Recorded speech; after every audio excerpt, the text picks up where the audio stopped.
नमस्कार मित्रों, भगवत चर्चा में एक बार फिर आप सबका स्वागत है। मित्रों, भगवत गीता में भगवान श्री कृष्ण ने प्रमुखता से 3 मार्गों का वर्णन किया है। पहला है सांख्य योग यानी ज्ञान मार्ग, दूसरा है कर्मयोग यानी निष्काम कर्म की बात, और तीसरा है भक्ति योग यानी उस ईश्वर के प्रति समर्पण। इन तीनों मार्गों की विशेषता यह है कि ज्ञान मार्ग में, सांख्य योग में ज्ञान की प्रधानता है, कर्म योग में निष्काम कर्म की प्रधानता है और भक्ति मार्ग में समर्पण की प्रधानता है। लेकिन मजे की बात है कि जो सांख्य योगी होता है वह कर्मयोगी हो जाता है और कर्मयोगी भक्ति योगी हो जाता है, और जो भक्त हुआ है वो बाद में ज्ञानी भी हो जाता है और कर्मयोगी भी हो जाता है। यानी कि एक मार्ग में निष्णात हो जाने पर वह तीनों मार्गों में निष्णात हो जाता है, तीनों मार्गों का फल उसको प्राप्त हो जाता है, क्योंकि परम पिता परमेश्वर एक ही है, परम सत्ता एक ही है।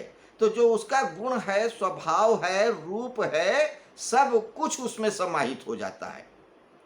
क्योंकि किसी भी मार्ग में जाओ मिलता वही है, परम सत्य, चाहे वो सगुण साकार में मिले, चाहे निर्गुण निराकार में मिले, किसी भी रूप में मिले। तो चाहे ज्ञान मार्गी हो, चाहे सांख्य कर्मयोगी हो और चाहे भक्ति योगी हो, फल में एक ही है।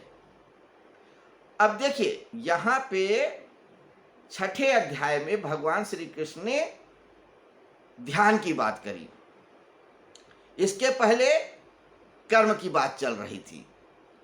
अब जब यहाँ पे ध्यान की बात कर चुके हैं तो उसके परिणाम स्वरूप वो बता रहे हैं कि जब व्यक्ति ध्यान के द्वारा उस परम सत्ता का अनुभव कर लेता है तो वह भक्त ही हो जाता है।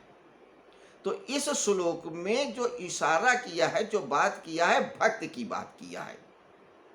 कैसे किया है, क्या किया है, आइए हम श्लोक को देखते हैं।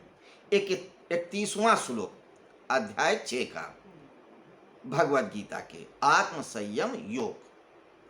श्लोक क्या कहता है? सर्वभूति स्थितम यो माम भजत्येकत्वम अस्थिता सर्वथा वर्तमानो अपि सा योगी मयि वर्तते। अर्थात मुझ में एकाकी भाव से स्थित हुआ जो भक्त योगी संपूर्ण प्राणियों में स्थित मेरा भजन करता है, वह सब कुछ बर्ताव करता हुआ मुझ में ही बर्ताव कर रहा है, अर्थात वह नित्य निरंतर मुझ में ही स्थित है। 29वें श्लोक में क्या कहा कि ध्यान में जब व्यक्ति उतर जाता है गहरे और अपने आत्म स्वरूप को जान लेता है तो वह सब भूतों में मुझको देखता है, सारे पदार्थों में मुझको देखता है। और 30वें श्लोकों में क्या कहा? जो सब पदार्थों में, सब जीवों में, सब व्यक्तियों में मुझको देख लेता है तो वह मुझको पा जाता है। तो चाहे आत्मा को देख के सारे पदार्थों को जान ले या सारे पदार्थों मुझको देख के जान ले, बात एक ही है। तो अब उसका परिणाम क्या होता है? जब आप सारे जड़ चेतन अर्धचेतन सब में उस परम पिता को देखते हो तो फिर आप भक्त योगी ही हो जाओगे, क्योंकि वह जो है परम, उसका ऐश्वर्य, उसकी विशालता, उसकी सुंदरता, उसकी खूबसूरती, उसकी विशेषता जब अनुभव में आता है तो वह व्यक्ति आश्चर्यचकित हुए बिना नहीं रह जाता, बिना समर्पण हुए नहीं रह जाता, समर्पण हो ही जाता है। और भक्त करता क्या है? समर्पण ही तो करता है। तो किसी भी मार्ग में जाओ फल एक ही होता है। इसीलिए आप देखिए, चाहे कबीर हों, चाहे रैदास हो, चाहे मीरा हो, चाहे तुलसी हो, कोई भी हो, वह परम पिता का वर्णन ही करते हैं, कैसे भी करें उसी का भजन करते हैं। कोई भजन हो ही नहीं सकता है। अब समस्या क्या है कि हम लोगों की जो दृष्टि होती है वही बड़ी विचित्र होती है। हम लोगों को जो स्वरूप या विचार में है वह ईश्वर का एक अलग स्वरूप है, और उस वजह से हम सत्य को नहीं देख पाते। जब हम भक्ति योग की बात करेंगे कि जब व्यक्ति भक्त हो जाता है, मीरा हो जाता है, तुलसी हो जाता है, रैदास हो जाता है, रसखान हो जाता है, तो वह ईश्वर सदस्य हो जाता है। उसमें और ईश्वर में कोई फर्क नहीं होता है, वो ईश्वर ही होता है, कहीं से कोई अंतर नहीं होता है। बस अंतर इतना होता है कि वह अपने में भी उस परम पिता को देखने लगता है कि मेरी क्या हैसियत जो मैं उसको जानूं, मेरी क्या हैसियत को उसको पाऊं। उसकी कृपा थी कि जो मैं जान गया, उसकी कृपा थी कि मैं पा गया, उसकी कृपा थी कि मैं उसके तक बन गया। मेरे बस में तो कुछ था ही नहीं। तो अंतोगत्वा क्या होता है, व्यक्ति भक्त ही हो जाता है। अच्छा, भक्त के लिए जरूरी होता है दो का होना, एक भक्त का होना और एक उसके आराध्य का होना। बिना द्वैत के भक्त हो ही नहीं सकता। ज्ञान मार्गी क्या होता है कि वह स्वरूप में ही स्थित होता है, ईश्वर ही हो जाता है। और जब वो ईश्वर ही हो जाता है तो भी ये जानता है कि जो हुआ हूं मैं वो ईश्वर है। तो जो जान रहा है कि मैं ही ईश्वर हूं, तो भी दो तो हुए ना। अगर दो नहीं होते तो उसे कैसे आभास होता कि जो ईश्वर है मैं ही हूं। तो कहीं ना कहीं ईश्वर का जो परम तत्व अलग है ना, तभी तो कह पा रहा है। ये ठीक है कि मैं ही हूं, लेकिन जानना और जानने वाला, जिसे जाना गया और जो जाना गया, दो हैं। तो भक्त में भी तो ये होता है, एक समर्पण करने वाला, एक जिसके प्रति समर्पण किया जाए। तो भक्त तो तभी होगा ना जब द्वैत होगा। इसीलिए बहुत सारे जो सत्य को पहुंचे हैं वो द्वैत तक आए हैं, द्वैत पे ही उनकी यात्रा समाप्त हो जाती है। वो कहते द्वैत ही है, ईश्वर एक है ही नहीं है। ईश्वर अलग है और जीव अलग है। जीव ईश्वर जैसा हो सकता है, लेकिन ईश्वर नहीं हो सकता है। उनकी बात भी ठीक है, बिल्कुल ठीक है, क्योंकि भक्त होने के लिए दो का होना जरूरी है।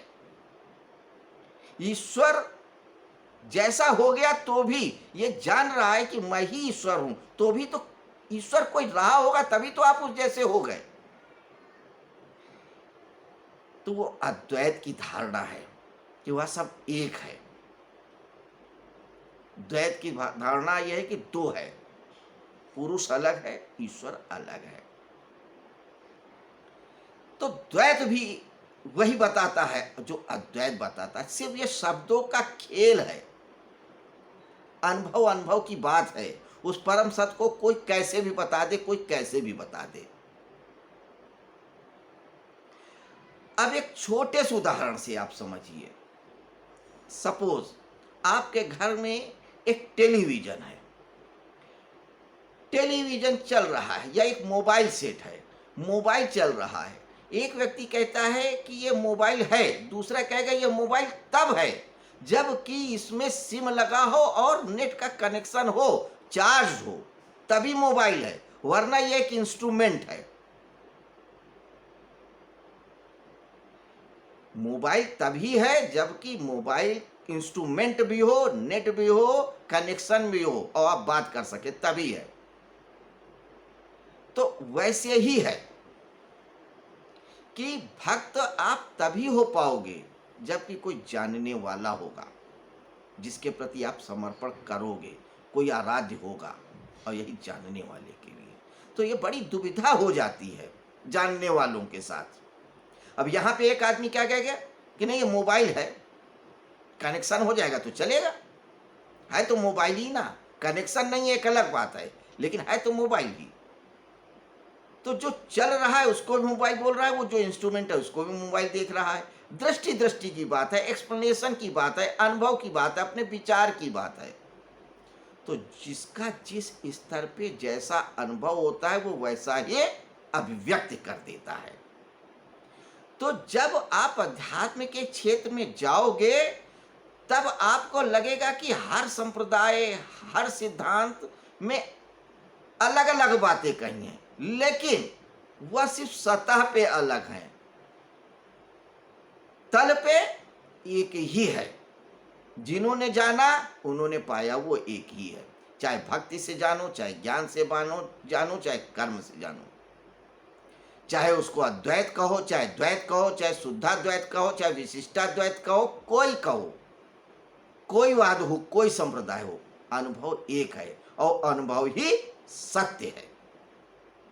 क्योंकि अनुभव ही सत्य है, इसलिए अनुभव की बात 6ठे अध्याय में भगवान श्री कृष्ण कह रहे हैं कि अर्जुन तू ध्यान में उतर और अनुभव कर और जान ले कि जड़ में भी तू वही है, अर्ध चेतन में भी वही है, चेतन में भी वही है। वही बोल रहा है, वही चल रहा है, वही सुन रहा है, वही युद्ध कर रहा है, वही प्रश्न कर रहा है, वही उत्तर दे रहा है, कहीं कुछ अलग नहीं है। तू जान ले। जब तक जानेगा नहीं तब तक मानेगा नहीं।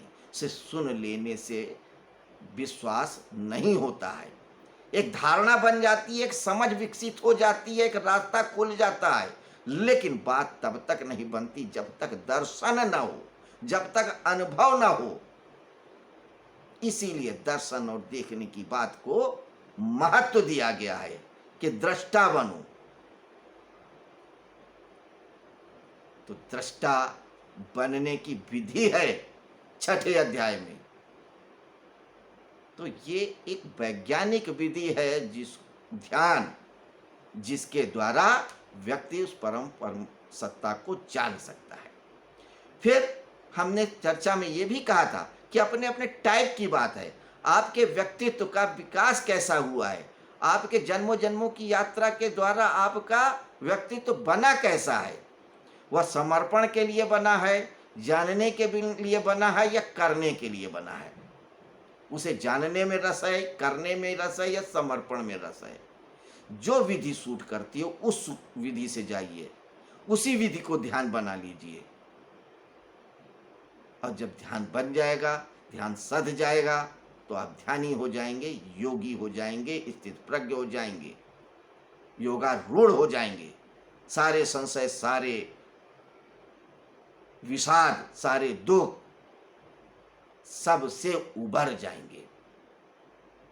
तो जानना मुख्य है, अनुभव मुक्त है। अनुभव कैसे भी हो, ध्यान से हो, योग से हो, निष्काम कर्म से हो। तो इस श्लोक का यही भावार्थ समझिए। एक बार फिर से श्लोक देख लीजिए। सर्वभूतिस्थम यो मां भजत्येकत्वम अस्थिता सर्वथा वर्तमानोपि सा योगी मयि वर्तते। जो सभी भूतों में एक भाव से स्थित हुआ है, कुछ भी देखे, पेड़ देखे, पर्वत देखे, नदी देखे, आदमी देखे, जानवर देखे, जो कुछ भी देखे, एक भाव से देखे कि सिर्फ वही है। यही वजह रही है कि सनातन पद्धति में सबको परमात्मा ही माना गया है। पत्थर को भी, पर्वत पूजे जाते हैं, गोवर्धन पर्वत पूजा जा रहा है, पत्थर की मूर्तियां बनाई जा रही हैं, पत्थर पूजे जा रहे हैं, पेड़ पूजा जा रहा है, पीपल को, बरगद को, वृक्षों को, उनको पूजा जा रहा है, क्योंकि उसमें भी परमात्मा बसे हैं। नदियों को पूजा जा रहा है, गंगा नदी, सरस्वती नदी, भगीरथी नदी, कावेरी नदी, नदियों को भी देवता माना, नदियों में भी परमात्मा को देखा, स्त्रियों में भी देखा, देवी देखा, कन्याओं में भी देवी देखा, अपने अंदर भी देवी देखा, बादलों को भी देवता कहा, इंद्र के रूप में देवता माना, सूर्य को भी देवता माना, चंद्र को भी देवता माना, तारों को भी देवता माना, सबको देवता माना। जिधर दृष्टि दौड़ाई, जो भी अनुभव आता, सबको देवता माना, क्योंकि एक ही भाव से देखना है। और जब आप सब में देखने लगते हो उसी एक को, वही ध्यान हो जाता है, वही परम सत्य हो जाता है।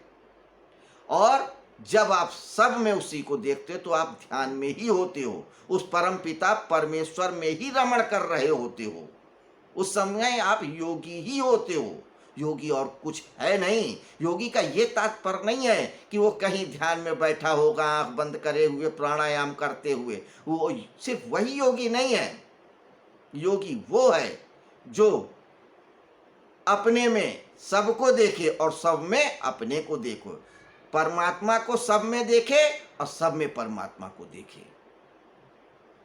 बात एक ही है। तो मित्रों, उम्मीद है आपको इस भगवत गीता के 31वें श्लोक का भावार्थ समझ में आया होगा। बस अब इस श्लोक को आप स्वयं पढ़ें, गुनें, रटें, समझें, जानें, जीवन में उतारें। देखिए क्या चमत्कार होता है। अगर आप सुन रहे हैं, ये भी बहुत है।